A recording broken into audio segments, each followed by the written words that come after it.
Hello students, good morning. કેમ છો બધા? મજામાં છો? ચાલો, ગુડ. તો આજે હવે આપણે, જે મેં તમને વાત કરી તેમ, કે નેક્સ્ટ લેક્ચરમાં આપણે અમુક અગત્યના વિધેયો જોવાના છે અને એની વ્યાખ્યાઓ અને સાથે સાથે તેના આલેખો પણ. બરાબર? તો તમને સ્ક્રીન પર તમને દેખાતો હશે કેટલાક વિધેયો અને તેમના આલેખો. એટલે કે આ વિધેયો છે તે ઇમ્પોર્ટન્ટ પણ છે, કારણ કે આપણને આના યુઝ 12માં આવશે. બરાબર? આનો યુઝ 12માં આવશે, એટલે આ તમારા માટે થોડા ઇમ્પોર્ટન્ટ છે. ચાલો, તો સૌથી પહેલું તમારું જે વિધેયની વાત કરી આપણે તે કયું છે, તો કે તદેવ વિધેય અથવા આઈડેન્ટિટી ફંક્શન. અને ગુજરાતીમાં શું કહેવાય? આઈડેન્ટિટી ફંક્શન, એટલે કે તદેવ વિધેય. ચાલો, તો તદેવ વિધેયની વ્યાખ્યા જોઈ લઈએ. શું કીધું છે? તો વિધેય f from R to R, એટલે કે કોઈક વિધેય તમારું છે પ્રદેશ વાસ્તવિક સંખ્યાનો ગણ છે અને સહપ્રદેશ પણ વાસ્તવિક સંખ્યાનો ગણ જ છે, જ્યાં fx બરાબર x. શું છે? જ્યાં fx બરાબર x. એટલે આ જે તમને વિધેય આપેલું છે, બરાબર છે, આ દેખાય છે તમને? આ જે તમને વિધેય આપેલું છે fx બરાબર x ને તદેવ વિધેય કહે છે. એટલે fx બરાબર x જે તમે વિધેય દેખાય છે, આ વિધેયને શું કહેવાય? તદેવ વિધેય કહે છે. વિધેય f from R to R, જ્યાં કેપિટલ R વાસ્તવિક સંખ્યાનો ગણ છે અને જ્યાં fx બરાબર x હોય, બરાબર, એનો મતલબ કે જે તમે ઇનપુટ આપો અને એ જ તમને આઉટપુટ મળે. એટલે તમે જે સંખ્યા તમે તમારા વિધેયમાં નાખો છો, બરાબર, એક મિક્સચર છે, સપોઝ એક મશીન છે તમારી પાસે, બરાબર, એ મશીનમાં તમે કઈ પણ વસ્તુ તમે નાખો અને એ મશીનમાંથી બહાર એ જ વસ્તુ સેમ બહાર નીકળે. બરાબર છે? તમારી પાસે એક મશીન છે, એ મશીનમાં તમે કઈ પણ વસ્તુ નાખો અને એ જ વસ્તુ સેમ એઝ ઇટ ઇઝ બહાર નીકળે. બરાબર? આ તમે અહીંથી નાખી અને અહીંથી તમારી બહાર નીકળી. જે નાખી, સપોઝ કે આ માર્કર મેં બ્લેક માર્કર એમ નાખું છું અને એમ નાખીને મને સેમ એ જ બહાર નીકળતી છે. પછી બ્લુ માર્કર નાખું છું તો અંદરથી નાખીને પાછી એ જ બહાર નીકળે છે. આ બે. બરાબર? તો એવા વિધેયને શું કહેવાય? તદેવ વિધેય કહે છે અને એને ગુજરાતીમાં આઈડેન્ટિટી ફંક્શન. હવે x બરાબર -3, એટલે -3 જો મેં મારા વિધેયમાં નાખું તો મને f of -3 બરાબર -3 મળે. પછી -2 લઈએ તો f of -2 પણ -2 મળશે. સેમ -1 નું -1, 0 નું 0, 1 નું 1, 2 નું 2 અને 3 નું 3. હવે તમને ખ્યાલ હશે કે fx છે એ ઇન શોર્ટ શું છે? તમારો y છે. તમે અહીં એને = કરીને y લખી શકો. બરાબર? એટલે તમને x બરાબર શું છે? -3 અને y બરાબર શું મળશે? -3 મળશે. તો મારે પેરમાં મારે લખવું તો હું શું લખી શકું? -3, -1 લખાઈ ગયા. એ સમજ પડી? તે રીતે આ બીજી પેર મને શું મળશે? -2, -2, -1, -1, 0, 0, 1, 1, 2, 2 અને 3, 3. તો આ પ્રમાણે મને પેર મળશે જેમાં x અને y બંને સરખા જ હશે. સપોઝ 100 હોય તો 100, 1000 હોય તો 1000, -100 હોય તો -100, -0.5 તો -0.5. જે પણ સંખ્યા તમે મૂકો તો તમને શું મળશે? એ જ તમને આઉટપુટ બહાર મળશે. તો આ જેટલી પણ પેર છે, બરાબર, એને હું આલેખ પર દર્શાવું છું તો મને કેવું દેખાશે? તો આલેખ છે તમારો, આ x અક્ષ છે, આ તમારું y અક્ષ છે. દેખાય સ્ટુડન્ટ્સ? ઓકે, આ x અક્ષ અને y અક્ષ, આ ઉગમ બિંદુ, આ જે વચ્ચે દેખાય તમારું, આ શું છે? તો કે ઉગમ બિંદુ, એટલે કે 0. હવે 0 ની પેલી સાઈડ એટલે બધા ધન ઘટકો અને આ બાજુ બધા ઋણ ઘટકો. તે રીતે આ y અક્ષ છે, 0 ની ઉપર બાજુ બધા ધન અને નીચેની બાજુ બધા ઋણ ઘટકો. ચાલો, તો હવે આપણી જે પેર્સ છે આપણે બનાવેલી -3, -3 ક્યાં મળશે? તો આ તમારું x વાળું x અક્ષ પર -3 અને y અક્ષ પર -1, એટલે બે ક્યાં મળશે? અહીંયા મળશે. તો તમે જોઈ શકો છો આ એનું છેદ બિંદુ, ઇન્ટરસેક્શન પોઈન્ટ આપણે કહી શકીએ. બરાબર? તે પ્રમાણે -2, -2 એટલે ક્યાં મળશે તમને? અહીં મળશે. તે રીતે -1, -1, પછી 0, 0, પછી 1, 1, પછી 2, 2 અને 3, 3.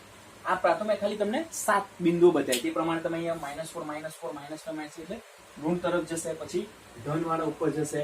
ખ્યાલ આવી ગયો? એવા તમને અસંખ્ય ઘટકો તમને મળશે. હવે આ બધા બિંદુઓને મેં જોઈન્ટ કરી દઉં તો તમને બોર્ડ પર દેખાતું છે સ્ટુડન્ટ્સ, એક સુરેખા, એક લાઈન જેવી દેખાય છે.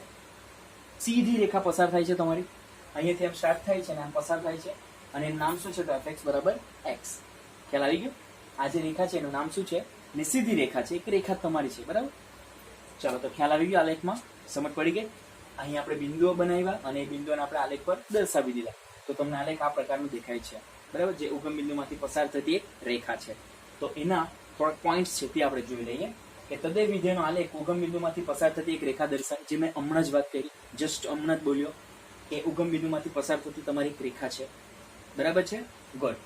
ત્યારબાદ તદય વિધેયનો વિસ્તાર r છે, ઓબ્વિયસ છે, કારણ કે તમે તમારા પ્રદેશ એટલે કે આ r માંથી તમે જે પણ વેલ્યુ મૂકો તમને એ જ વેલ્યુ મળવાની, એટલે ઇન શોર્ટ તમે આ r તમે તમારા વિધેયમાં મૂકો તો તમને r જ બેઠો મળશે, અને એ જે મળતો છે તે શું છે, તમારો વિસ્તાર છે, બરાબર, જે આપણે ઓલરેડી શીખી ગયા છે પ્રદેશ અને વિસ્તારવાળા દાખલાઓ, બરાબર. તો તદય વિધેયનો વિસ્તાર એ કેપિટલ R જ થશે.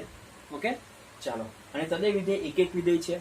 એક એક વિધેય એટલે કે તમે એક વેલ્યુ મૂકતા છો તો એનો એક જ આન્સર મળતો છે, બીજી વેલ્યુ મૂકો તો તમને બીજો આન્સર મળે, ત્રીજી વેલ્યુ તો ત્રીજો, એટલે કે એકને સંગત તમને એક જ આન્સર મળશે, પછી બીજાને સંગત બીજો આન્સર, ત્રીજાને સંગત ત્રીજો આન્સર, બરાબર. એટલે બધાને અલગ અલગ આન્સર મળશે.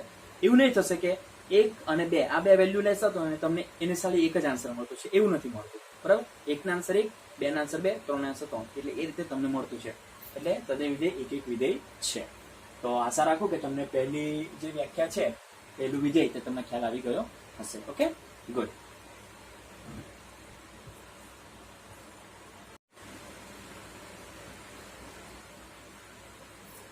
ચાલો, હવે આપણું નેક્સ્ટ વિધેય છે અચળ વિધેય. અચળ વિધેયને ગુજરાતીમાં કોન્સ્ટન્ટ ફંક્શન કહેવાય છે, બરાબર. તો હવે આપણે અચળ વિધેયની વ્યાખ્યા જોઈ લઈએ. શું કહે છે અચળ વિધેય? વિધેય f from r to r, અહીં પણ તમારો પ્રદેશ અને સહપ્રદેશ કેવા છે, સરખા જ છે. વિધેય f from r to r જ્યાં fx બરાબર c ને અચળ વિધેય કહે છે, જ્યાં c તમારું કોઈ અચળ છે. અચળ એટલે કે કોઈ પણ તમારી સંખ્યા હશે, c ની જગ્યાએ તમારું 1 પણ હોઈ શકે, 2 પણ હોઈ શકે, 3 પણ હોઈ શકે, 4, 5 સમથિંગ કોઈ બી તમારી અચળ સંખ્યા હોઈ શકે, બરાબર છે. તો fx બરાબર c આવું કઈ તમને મળે, બરાબર, fx બરાબર c આવું કઈ તમને વિધેય મળે તો એવા વિધેયને શું કહેવાય, અચળ વિધેય કહે છે, જ્યાં c તમારું અચળ છે. ચાલો, તો એ કેવા પ્રકારના હોય તે આપણે જોઈ લઈએ. હવે જો x બરાબર મેં -3 મારા વિધેયમાં મૂકું તો મને શું મળે, તો f of -3 બરાબર c મળશે, બરાબર. તે રીતે મેં -2 મૂકું તો પણ મને c જ મળશે, -1 મૂકું તો પણ c જ મળશે, 0 મૂકીશ તો પણ c જ મળશે. એ રીતે અહીં ટોટલ મેં 7 સંખ્યા દર્શાવી છે. તે રીતે તો આપણી પાસે અસંખ્ય સંખ્યાઓ છે, બરાબર ને. તો અસંખ્ય સંખ્યાઓમાંથી તમે કોઈ પણ સંખ્યા તમે તમારા વિધેયમાં x ના સ્થાન પર મૂકો ને તો તમને આઉટપુટ ખાલી એક જ મળશે. કયું મળશે? તો એના બરાબર જે પણ તમને અચળ સંખ્યા હશે તે, એટલે તમારું કોન્સ્ટન્ટ જે હશે તે. સપોઝ અહીં મેં c ની જગ્યાએ સપોઝ અહીંયા 10 લઈ લઉં, સપોઝ ધારો કે 10 ને, બરાબર, તો આ બધાના આન્સર અહીંયા મને શું મળશે, 10 જ મળશે. સપોઝ મેં અહીંયા 3 લઈ લઉં તો બધા આન્સર 3 મળશે. સપોઝ મેં c ની જગ્યાએ 2 લઈ લઉં તો બધાના આન્સર મને 2 જ મળશે. એટલે તમે કોઈ બી સંખ્યા તમે તમારા વિધેયમાં મૂકો x ના સ્થાન પર, બરાબર, અને તમને આન્સર ખાલી એક જ મળશે. કયું મળશે? તો તમારું કોન્સ્ટન્ટ જે તમને વિધેયમાં આપેલું હશે તે, એટલે કે fx બરાબર તમને જે આપેલું હશે તે તમને આન્સરમાં મળશે, બરાબર. તો એવા વિધેયને શું કહેવાય, અચળ વિધેય કહે છે. હવે અચળ વિધેયનો આલેખ આપણે જોઈએ તો તમને કેવું મળશે. તો ધારો કે મેં c ની જગ્યાએ 2 મૂકું છું, એક વેલ્યુ મેં ધારી લઉં છું કે c બરાબર મેં અહીં સપોઝ 2 લઈ લઉં છું, તો આ બધાના 2 આવશે આન્સર. તો મને પેર કેવી મળશે? તો પહેલી પેર મેં જોવા જાય તો -3,2 મળશે. તે રીતે બીજી પેર મારે -2, 2, તો -1, 2, 0, 2, 1, 2, 2, 2, પછી 3 શું મળશે? 3, 2 મળશે. ખ્યાલ આવી ગયો, બરાબર ને. તો એ પ્રમાણેની મને બધી પેર મળશે, બરાબર. આ તો ખાલી મેં ધારો કે c ની જગ્યાએ ખાલી 2 મૂક્યું તો, બરાબર. બાકી તો c તો કોઈ પણ આપણે મૂકી શકીએ, કોન્સ્ટન્ટ છે, બરાબર. તો આટલી બધી પેર જો અમે મારા આલેખ પર દર્શાવ તો મને કેવું મળશે? તો સૌથી પહેલી પેર કઈ છે? તો x બરાબર -3 અને y બરાબર મેં શું લીધેલું હતું? 2 લીધું હતું ને, તો આ 2. તો અહીં બિંદુ એ બિંદુ છેદ બિંદુ થશે.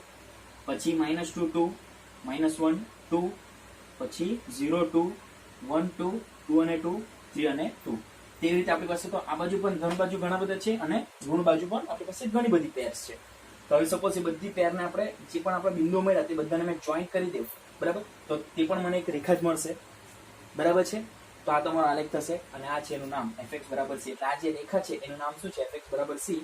અને મેં બ્રેકેટમાં લખી દઉં એ શું છે? તો કે 2 છે. fx બરાબર c એટલે c નું શું છે વેલ્યુ? c ની વેલ્યુ તમારી 2 છે, બરાબર. લઈ લીધું એમ ખાલી એક રેન્ડમલી તમે જોઈ શકો છો, બરાબર. પછી આ બિંદુને જોઈન્ટ કરો તો તમને આવી રેખાઓ મળશે.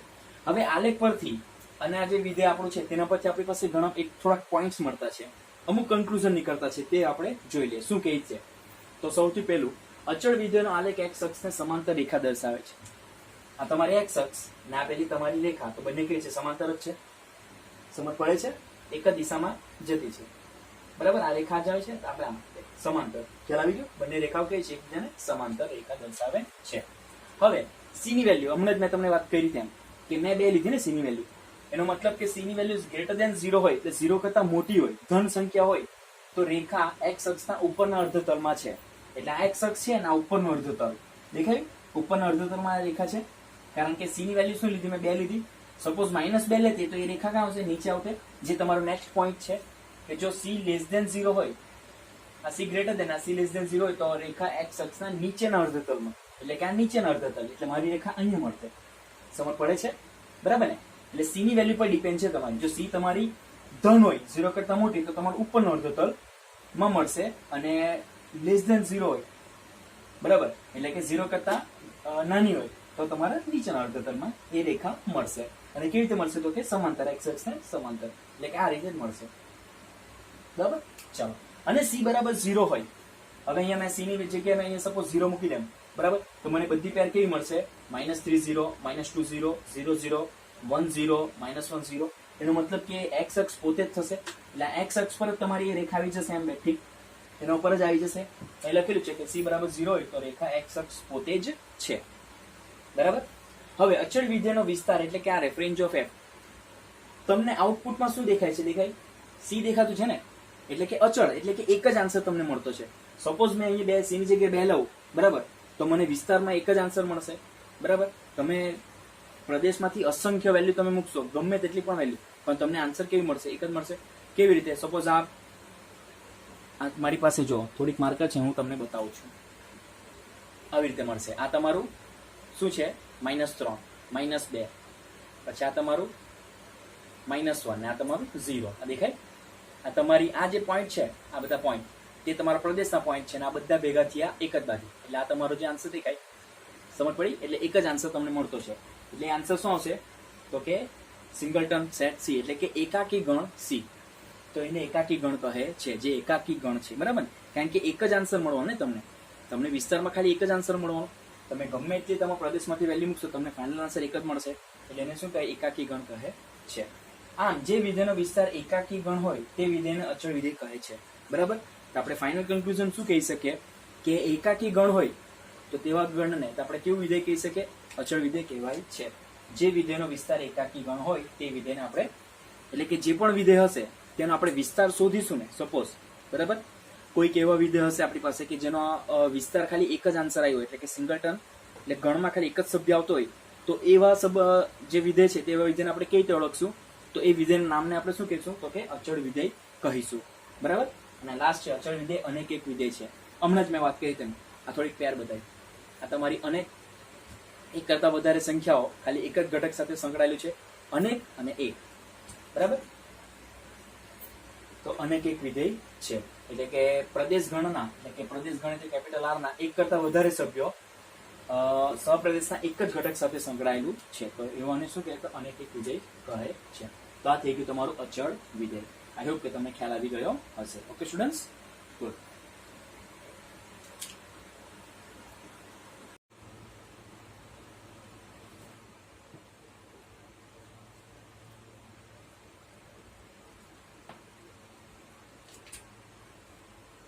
ચાલો, તો આપણી નેક્સ્ટ ડેફિનેશન કઈ છે? તો કે બહુપદી વિધેય, જેને ગુજરાતીમાં પોલિનોમિયલ ફંક્શન કહે છે. ઓકે, ગુજરાતીમાં શું કહેવાય ને? પોલિનોમિયલ ફંક્શન કહેવાય છે. ચાલો, તો બહુપદી વિધેયને આપણે વ્યાખ્યા જોઈ લઈએ કે કોને કહેવાય બહુપદી વિધેય. તો વિધેય f from r to r, જ્યાં fx બરાબર, આજે એક વિધેય લખેલું છે. બરાબર. fx બરાબર એક વિધેય લખેલું છે. બરાબર. શું દેખાય છે? a0 plus a1x plus a2x square plus up to plus an x raised to n, જ્યાં an is not equals to 0, એટલે કે જે આ તમારું દેખાય છે ને, અને શું કહે? સહગુણક કહેવાય. an એટલે કે તમારો સહગુણક, અને એ 0 નથી. તથા ai belongs to r, એટલે કે જે તમારા ai છે, ai એટલે કે તમારા a0 a1 a2 up to an પણ આવી જ જશે. એ શું છે? belongs to r છે, જે વાસ્તવિક સંખ્યાઓના સભ્ય છે. તથા i is equal to 0 1 2 up to n, અને n ઘાતી બહુપદી વિધેય કહેવાય છે. n ઘાતી એટલે કે એન ઘાતવાળું. આ તમને દેખાય છે કે તમારે અહીંયા મેક્સિમમ ઘાત કેટલા છે એક્સની એન ઘાત દેખાય છે, એટલે આને એન ઘાતી બહુપદી વિધેય કહેવાય છે. 2 ઘાતવાળો હોય તો બહુપદી એટલે કે 2 ઘાતી બહુપદી વિધેય કહેવાય છે. 3 ઘાતવાળો હોય તો ત્રિઘાતી બહુપદી વિધેય, 4 ઘાત હોય તો 4 ઘાતી બહુપદી વિધેય, એટલે અલગ અલગ એ રીતે આવી શકે. આ તમારું જનરલ છે એન ઘાતી બહુપદી વિધેય, જેમાં તમારા એન ઘાત આવેલા હોય બરાબર, તો તેવા પદવાળા તેવા બહુપદવાળા વિધેયને એન ઘાતી બહુપદી વિધેય કહેવાય છે. હવે તમને ખ્યાલ હોય તો તમે દ્વિઘાત સમીકરણ જોયેલું હશે, ત્રિઘાત સમીકરણ પણ જોયેલું હશે બરાબર ને. લગભગ 9th જોયું હશે, 10th જોયું હશે. એક ઘાત એટલે કે સુરેખ સમીકરણ, x+2 x+3 એ બધા શું કહેવાય તો કે સુરેખ સમીકરણ કહેવાય. પછી ત્યારબાદ x² + 2x+1 આ ટાઈપના હોય તેને દ્વિઘાતી બહુપદી કહેવાય, એટલે કે 2 ઘાતવાળા. પછી x³ + 2x² + 3x+1 આ બધા ત્રિઘાતી બહુપદી કહેવાય. તે આ તમારું જનરલ છે કે એન ઘાતી બહુપદી. તો fx બરાબર આ ટાઈપનું તમને કોઈ પણ વિધેય આપેલું હોય બરાબર, તો તેવા વિધેયને શું કહેવાય તો કે બહુપદી વિધેય કહેવાય છે, પોલિનોમિયલ ફંક્શન કહેવાય છે. બરાબર સ્ટુડન્ટ્સ, સમજ પડી? તો આ થઈ આપણી બહુપદી વિધેય. ચલો ત્યારબાદ આપણી છે નેક્સ્ટ ડેફિનેશન સમય વિધેય. સમય પરથી એટલે તમને ખ્યાલ આવવો જોઈએ શબ્દ એટલે કે p/q સ્વરૂપનું તમારું હોય. કેવું હોય? p/q સ્વરૂપનું હોય. ઓકે, જેમાં છેદમાં જે પણ સંખ્યા આવેલી હોય અથવા જે પણ વિધેય તમારે આવેલી તે 0 નહીં હોવું જોઈએ, કારણ કે તમને ખબર જ છે કે છેદમાં 0 હોય તો શું થાય? અનંત આન્સર આવે, જે શક્ય નથી. ચાલો, તો g of x is not equal to 0. જો મેં શરૂઆતમાં મેં તમને હમણાં જ વાત કરી તેમ કે છેદ તમારું 0 નહીં હોવું જોઈએ. g of x is not equal to 0 હોય તેવા પ્રદેશમાં વ્યાખ્યાયિત બહુપદી વિધેય fx અને gx માટે fx/gx ને સમય વિધેય કહેવાય છે. બરાબર, એટલે કે p/q સ્વરૂપનું તમને કોઈ વિધેય આપેલું હોય બરાબર છે. આપણે ઓલરેડી એક વિધેય આપણે જોઈ ગયેલા છે. ક્યારે? જેમાં y ની વેલ્યુ શું હતી આપણે તમને પેરમાં આપેલું હોય x, જે તમને y ની જગ્યાએ આપેલું તે યાદ છે? આપણે લાસ્ટ લેક્ચરમાં જ આપણે એક સમ કરેલો હતો કે x² + 1 + x². તો એ કેવું છે વિધેય? તો એ સમય વિધેય કહેવાય. એને ખ્યાલ આવી ગયો? તો સમય વિધેય કેવા સ્વરૂપનું હોય? તો fx/gx સ્વરૂપનું હોય, તેમાં છેદ હોય તે ઇઝ નોટ ઇક્વલ્સ ટુ 0 થશે. બરાબર, તો આ ટાઈપના વિધેયને શું કહેવાય? સમય વિધેય કહે છે. પછી પણ છે આપણી પાસે સમય વિધેય પર આધારિત થોડાક સમ્સ, જે હવે પછી આપણને ફ્યુચરમાં તમને જોવા મળશે, જે હું તમને બતાવીશ. તો એટલું જ કહેવાય. સમય વિધેય કોને કહેવાય તે ખ્યાલ આવી ગયો? તો કે fx/gx, એટલે કે અંશમાં પણ તમને કોઈ વિધેય આપેલું હોય અને છેદમાં પણ તમને કોઈ વિધેય આપેલું હોય. તેમાં ખાસ વસ્તુ તમારે એ ધ્યાન રાખવાની છે કે તમારું જે છેદમાં જે વિધેય આપેલું હોય ને તે 0 નહીં થવું જોઈએ, એટલે કે ઇઝ નોટ ઇક્વલ્સ ટુ 0 હોવું જોઈએ. ઓકે, તો આ થઈ ગઈ તમારી સમય વિધેયની વ્યાખ્યા. બંનેમાં તમારે જે ધ્યાન આપવાનું છે તે અંશમાં તમારે ધ્યાન આપવાનું છે આ તમારા આ વિધેય પર, એટલે કે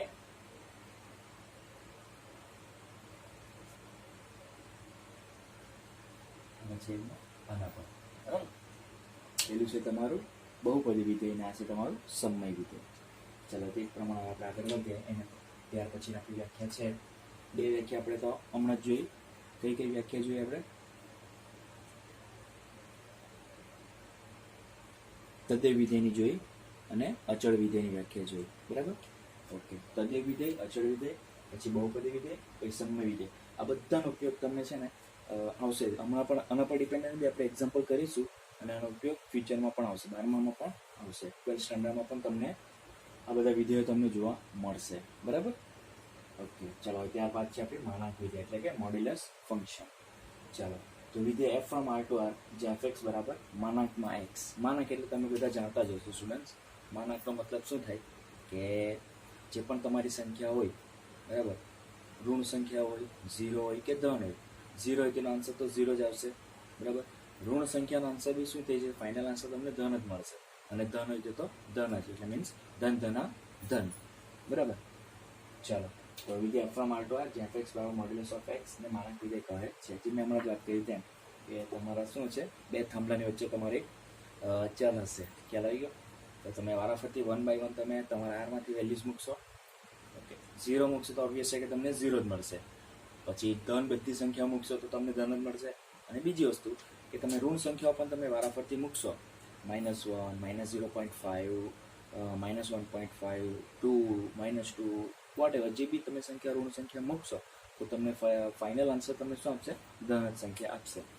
અને માનાંક વિધેય મોડ્યુલસ ઓફ એક્સ બરાબર બે શક્યતાઓ છે. એક -x ક્યારે? જ્યારે x > 0, અને +x જ્યારે x > 0, અને -x ક્યારે? જ્યારે x < 0. બરાબર? તો આ મોડ્યુલસ ઓફ એક્સ બે શક્યતાઓ કઈ આવશે? એક ધન x અને એક ઋણ x. ધન x ક્યારે? જ્યારે x ની વેલ્યુ 0 બરાબર અથવા 0 કરતાં મોટું હોય ત્યારે, અને ઋણ x ક્યારે? જ્યારે x ની વેલ્યુ 0 કરતાં નાની હોય ત્યારે. ચાલો, તો આ તમને સમજ પડી ગઈ. હવે આપણે થોડા ઉદાહરણ જોઈ લઈએ અને એનો આલેખ જોઈ લઈએ. તો મેં તમને હમણાં જ વાત કરી તેમ કે તમારા ઋણના આન્સર ધન જ થઈ જશે ને, ધનના તો ધન જ હશે, એનો મતલબ કે ધન ધન ધન. ચાલો, તો x બાબત -3 માટે f ઓફ -3 બાબત -3 બાબત 3 થઈ ગયું ધન. તો રીતે -2 માટે 2 આવશે, -1 માટે 1, 0 માટે 0, 1 માટે 1, 2 માટે 2, 3 માટે 3. એ તો ડબલ બીજા ઘણા બધા સભ્યો છે, ઉપર પણ ઘણા બધા સભ્યો. ચાલો, હવે તમે આ જે આન્સર મળ્યો તે તમારો y મળ્યો, અને તમારે x એટલે તમને પેર શું મળશે? તો -3,3 મળશે, પછી -2,2, -1,1, 0,1, 0,0, 1,1, 2,2, 3,3. બરાબર? એનો મતલબ કે તમને આઉટપુટમાં જે મળતા છે, એટલે કે તમારા જે વિસ્તારના આન્સર મળતા છે તે બધા કેવા મળતા છે? શૂન્ય અને ધન મળતા છે, એટલે કે શૂન્ય સહિતની બધી ધન વાસ્તવિક સંખ્યાઓ. ચાલો, તો એ બધા આપણે જે બી પેર છે તેને આપણે જોઈન કરીએ તો પહેલા 0,0 અહીંયા આવશે. હવે x1 અને y1 એટલે આ આવશે, x2 y2 એટલે અહીંયા આવશે, x3 y3 એટલે અહીંયા આવશે. તે જ પ્રમાણે x ની વેલ્યુ -1, y ની વેલ્યુ 1, x ની વેલ્યુ -2, y ની વેલ્યુ 2, x ની વેલ્યુ -3 અને y ની વેલ્યુ 3. હવે બધા બિંદુઓને જોડી દે તો આપણને કેવો આ ટાઈપનો એક વિધેય મળશે. ખબર પડે છે? બધા બિંદુઓને જોડીએ તો આપણને આ ટાઈપની એક આલેખ તમને મળશે, અને એનું નામ શું છે? તો fx બરાબર મોડ્યુલસ ઓફ x. ખ્યાલ આવી? હવે આ બીજો બિંદુ તો અહીંયાથી ઉપર પણ જશે, અહીંયાથી આમાં પણ જશે. ખ્યાલ આવી ગયું? ચાલો, હવે થોડાક પોઈન્ટ્સ છે તે હવે આપણે એની વાત કરી લઈએ. તો કે માનાંક વિધેયનો વિસ્તાર શૂન્ય સહિતની ધન વાસ્તવિક સંખ્યાઓ છે. મેં હમણાં જ વાત કરી ત્યાં એક શૂન્ય આવશે, ને બાકીની બધી ધન વાસ્તવિક સંખ્યાઓ તમને મળશે. એટલે કે માનાંક વિધેયનો વિસ્તાર શૂન્ય સહિતની ધન વાસ્તવિક સંખ્યાઓ છે. therefore rf બરાબર એટલે રેન્જ ઓફ f બરાબર r plus union 0. r plus union 0 નો મતલબ r પ્લસ એટલે બધી ધન વાસ્તવિક સંખ્યાઓ, અને એમાં તમારું યુનિયન 0 એટલે એમાં એક 0 પણ તમારો એનો સમાવેશ થઈ જાય છે. બરાબર? ચાલો, ત્યારબાદ માનાંક વિધેય અનેક એક વિધેય છે. બરાબર? ખ્યાલ આવી ગયો? કારણ કે ઘણી બધી સંખ્યાઓ છે, બરાબર, તેનો આન્સર એક જ મળતો છે. અનેક એક અને ઓછા 1 ને -1 એનો આન્સર એક જ મળતો છે. બરાબર ને? અહીંયા તમારી અનેક એટલે એક કરતાં વધારે છે, એક કરતાં વધારે એક્સની વેલ્યુઝ. ફોર એક્ઝામ્પલ, આ તમારી બે વેલ્યુઝ છે એક્સની, બરાબર, તેનો એક આન્સર એક જ મળતો છે. આ 1 છે, આ -1 છે, ઉપરના નીચે 1 છે. એને તમે તમારા માનાંક વિધેયમાં મૂકતા છો, તમને શું દેખાય છે? ફાઇનલ આન્સર 1 જ દેખાય છે. આ અનેક ને આ એક. ખ્યાલ આવી ગયો? એટલે અનેક એક વિધેય છે. માનાંક વિધેયનો આલેખ y અક્ષ પરત્વે સમમિત, એટલે y અક્ષ પરત્વે છે, આ y અક્ષ દેખાય, સમમિત તથા x અક્ષના ઉપરના અર્ધતલમાં અનંત સુધી વિસ્તરેલી છે. બરાબર છે? y અક્ષ પરત્વે એટલે y અક્ષ પરત્વેથી હવે દેખાય છે તમારા માનાંક વિધેયનો આલેખ y અક્ષ પરત્વે સમમિત. બરાબર? આ તમારો y અક્ષ છે, અહીંયા સમમિત, ને બીજું શું કહેવાય? તો આ x અક્ષ દેખાય તેના ઉપરના અર્ધતલમાં અનંત સુધી વિસ્તરેલ છે. અનંત સુધી એટલે કે અહીંથી તમારું સ્ટાર્ટ થાય છે, ક્યાં સુધી છે તે આપણને ખબર નથી, અહીં પણ. બરાબર? તો આ થઈ ગયું તમારું માનાંક વિધેય માટેની કન્ડિશન. ઓકે, આ થઈ ગયું તમારું માનાંક વિધેય fx બરાબર મોડ્યુલસ ઓફ x. એના આલેખ પણ જોઈ ગયા, અને એના અમુક થોડા પોઈન્ટ્સ છે તે પણ આપણે જોઈ લીધા. આઈ હોપ કે તમને ખ્યાલ આવી તો હવે ગયો જ હશે. બરાબર? તો આ થઈ ગઈ તમારી બહુપદી વિધેય, સમય વિધેય અને માનાંક વિધેય. બરાબર? જોયો.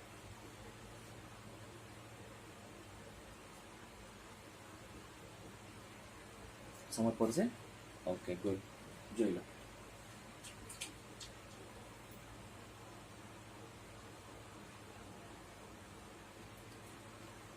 ચાલો તો આપણી નેક્સ્ટ વ્યાખ્યા છે ચિહ્ન વિધેય, જેને ગુજરાતીમાં સાઇન ઓફ ફંક્શન કહેવાય છે. સાઇન ઓફ ફંક્શન એટલે કે સાઇન એટલે કે પ્લસ સાઇન, માઇનસ સાઇન એ ટાઈપ આવે ને તે, બરાબર. ચિહ્ન વિધેય. હવે ચિહ્ન વિધેયની વ્યાખ્યા શું કહે તે આપણે જોઈ લઈએ. શું કીધું છે કે વિધેય f from R to R જે એફ બરાબર 3 શક્યતાઓ હશે તમારી, 1, 0 અને -1. 1 ક્યારે આવશે તમારે ચિહ્ન વિધેયમાં એફ બરાબર એક આન્સર ક્યારે આવશે, જ્યારે તમે એક્સની વેલ્યુ 0 કરતાં મોટી એટલે કે ધન સંખ્યાઓ લેશો, બરાબર. એટલે એક્સની વેલ્યુ તમે ધન સંખ્યાઓ તમે તમારા વિધેયમાં મૂકશો, બરાબર, તો તમને આન્સર શું મળશે? 1 મળશે. તમે 1 મૂકશો, 2 મૂકશો, 3 મૂકશો, 4 મૂકશો, 0.5 મૂકશો, 1.5 મૂકશો, 0.7, આવી કોઈ પણ તમે ધન સંખ્યાઓ મૂકશો, બરાબર, ધન વાસ્તવિક સંખ્યા તમે મૂકશો તો તમને એનો આન્સર કેટલો મળશે? 1 મળશે. પછી તમે 0 મૂકશો તો ત્યારે તમને શું મળશે? 0. અને જ્યારે તમે 0 કરતાં નાની એટલે કે બધી ઋણ સંખ્યાઓ મૂકશો 1 by 1 ત્યારે તમને શું મળશે? આન્સર -1. તો આ જે વિધેય તમને આપેલું છે તેને શું કહેવાય? ચિહ્ન વિધેય કહે છે. ચલો, આ ચિહ્ન વિધેય તો વાત થઈ ગઈ. આ થઈ તમારું ચિહ્ન વિધેય. હવે એને આપણે અમુક થોડીક વેલ્યુઝ મૂકીને આપણે જોઈ લઈએ શું થાય છે. ચાલો, હવે x બરાબર -3 માટે f ઓફ -3 બરાબર -1, જે મેં હમણાં જ વાત કરી તેમ કે તમે કોઈ પણ ઋણ સંખ્યા મૂકશો તો તમને આઉટપુટ શું મળશે? -1 જ મળશે, બરાબર. તો x બરાબર -2 માટે તમને શું મળશે? -1 જ મળશે. -1 માટે તો -1 જ મળવાનું છે. પછી એ રીતે -4, -5 તો ઘણી બધી સંખ્યાઓ માટે પણ તમને શું મળશે? -1 જ મળશે. હવે x બરાબર 0 માટે તમને શું મળશે? તો f ઓફ 0 બરાબર 0, કારણ કે તમને અહીં વાત કરેલી જ છે કે 0 ક્યારે મળશે? f નો આન્સર જ્યારે x બરાબર 0 હશે ત્યારે. ત્યારબાદ x બરાબર આપણે 1 મૂકીએ તો આપણને શું મળશે? 1 મળશે. કારણ કે 1 ક્યારે મળે છે? જ્યારે x ની વેલ્યુ તમારી 0 કરતાં મોટી હોય ત્યારે. ત્યારબાદ x બરાબર 2 મૂકીએ તો આપણને શું મળશે? 1. અને x બરાબર 3 મૂકીએ ત્યારે પણ 1 જ મળશે. તે રીતે આપણે ઘણી બધી ધન સંખ્યાઓ માટે તમને આન્સર 1 જ મળશે, બરાબર. હવે એનો આલેખ આપણે જોઈ લઈએ તો એની પેર શું બનશે તમારી? તો -3, -1, -2, -1, -1, -1, પછી 0, 0, 1, 1, 2, 1, 3, 1, બરાબર. તો આ તમે જોઈ શકો છો, જ્યારે આપણે x ની વેલ્યુ 1 મૂકી ત્યારે y આપણને 1 મળ્યું, 2 મૂકી તો પણ 1 મળ્યું. તો તમને શું દેખાય? એના પોઈન્ટ્સ મેં જો બતાવું તમને તો કેવા દેખાશે એના પોઈન્ટ્સ? એક પોઈન્ટ અહીંયા આવશે, અહીંયા આવશે, અહીંયા આવશે, એ રીતે ઘણા બધા જગ્યાએ. હવે -1 મૂકીએ ત્યારે તમને શું મળતું છે? -1, -2 મૂક્યું, x ની વેલ્યુ -2 એટલે કે આ ઉપર, બરાબર. તો y બરાબર આપણે શું મળ્યું? -1 જ મળ્યું. પછી -3 મૂક્યું તો પણ -1 જ મળ્યું, બરાબર. અને 0 મૂક્યું ત્યારે 0. આ દેખાય છે? 0 મૂક્યું ત્યારે આપણને આન્સર શું મળ્યો? 0, બરાબર. એટલે તમને અહીંયા દેખાય, આ સર્કલ અહીંયા કરેલું છે, કારણ કે આ આન્સર તમારો 0 છે એટલે અહીંયાથી સ્ટાર્ટ કરેલું છે, દેખાય? આ તમારું 0.1 થી સ્ટાર્ટ કરેલું છે, એટલે તમે 0.1 મૂકશો ને, બરાબર, એટલે 0.1 x બરાબર આ દેખાય? x બરાબર 0.1 એટલે કે તમારે અહીંયા આવશે તો પણ તમને આન્સર 0.1 એટલે અહીંયા આવશે, એનો તો પણ આન્સર તમને શું મળશે? 1 જ મળશે, બરાબર. ઓકે, એટલે તમારું પોઈન્ટ્સ ક્યાં મળશે? અહીંયા મળશે. એટલે અસંખ્ય પોઈન્ટ તમને અહીંયા મળશે, બધી ઘણી બધી પેર. એક 0 બરાબર 0 એટલે કે 0 માટે તમારો એવું બિંદુ આવશે. ખ્યાલ આવી ગયું? સમજ પડી? ચાલો, હવે આપણે એની 2 પોઈન્ટ છે તે જોઈ લે કે ચિહ્ન વિધેયનો વિસ્તાર શું?